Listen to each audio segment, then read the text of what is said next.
Hi and welcome to Wolhobby's Advent 2023. We start out with a slip knot and cast on 2 more stitches. You slip the stitches back to your left hand needle and you knit all 3 of them. Be careful not to start with your tail yarn.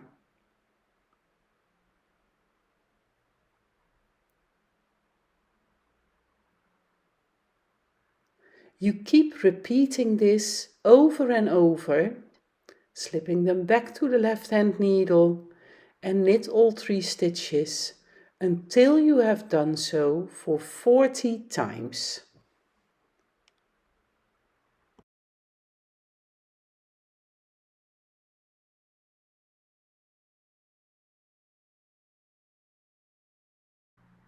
I have finished my I-cord, and from now on we will knit the I-cord as per pattern.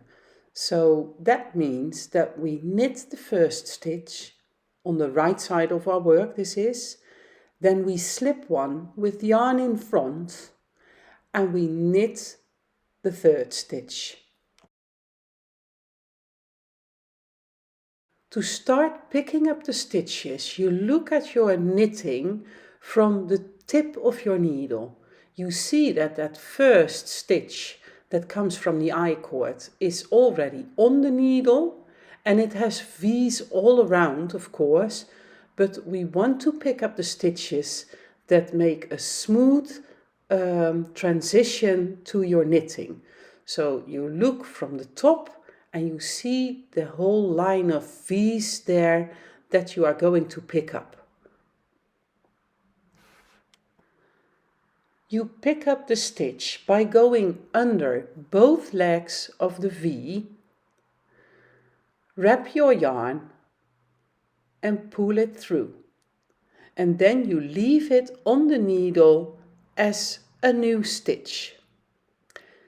You are going to do this for the entire I-cord of 40 stitches, and then you will end up with 43 stitches on the needle, 3 for the right side of the I-cord, 37 stitches for the body of the shawl, and 3 for the left side I-cord.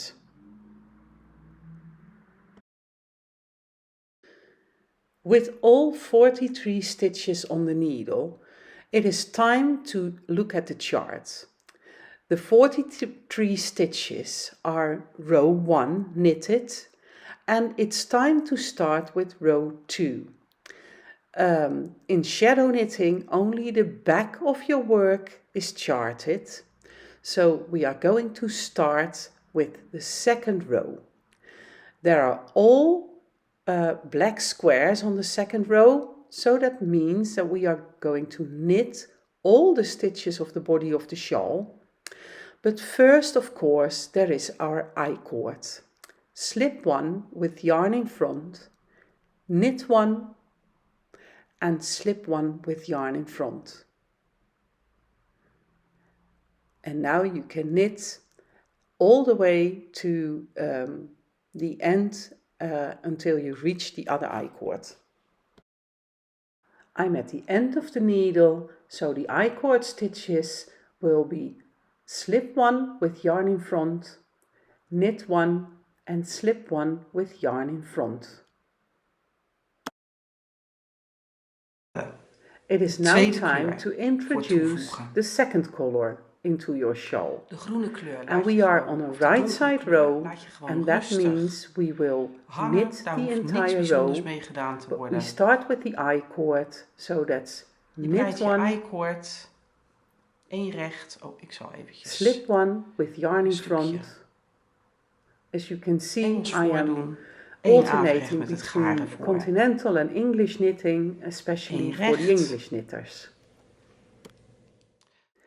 If you are afraid that you are going to forget about your I-cord, just slip a stitch marker on your needle here and at the end of your needle. The pink ones are my I-cord stitch markers. I'm going to find some purples now to put on the places where the red lines in the chart are. So to place all the stitch markers, I will knit 9 stitches and then put in a purple stitch marker, knit 9 again, purple stitch marker, knit 1 for the middle stitch, put another stitch marker and knit 9 and put another purple stitch marker in. And after the last 9 stitches, I will put in the purple stitch marker to mark my I-cord.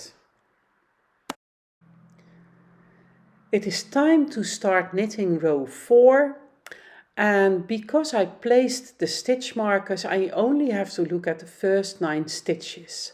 I need to purl 6 and then knit 3. Of course, we have our I-cord stitches first, so slip 1 with yarn in front, knit 1 and slip 1 with yarn in front and then slip the marker. I have to purl 6 and knit 3. While knitting, I came across the problem that I picked up only one of the strands in one of the stitches. So I'm going in with my right hand needle, pick up the strand of yarn and put it on my needle. You can also do this with a crochet hook. This is how it was. And with a crochet hook you can go into the stitch, pick up the strand of yarn and put it back on your needle. I have knitted all the way across and then you end up at your I-cord again. So you slip 1 with yarn in front, knit 1 stitch and slip 1 with yarn in front. It is time to start a right side row, and how do I know that? Well, that's because both of my strands of yarn are at the beginning of the needle. I keep my lighter color to the left and my dark color automatically ends up at the right of my work. You never have to wrap your yarns around each other. You just leave the light color attached to your work. You just leave it there and then you are going to knit across with your darker color. First your I-cord stitches and then knit across all the way to the end because it's the right side of your work and all the stitches are knitted. That is really all you need to know to be able to do the Wolhobby's Advent project shadow or illusion knitting this year. I think we handled everything that we need to knit our little patterns each day, and I hope you have a wonderful, wonderful Advent time and that you enjoy knitting along in Wolhobby's Advent Shawl 2023.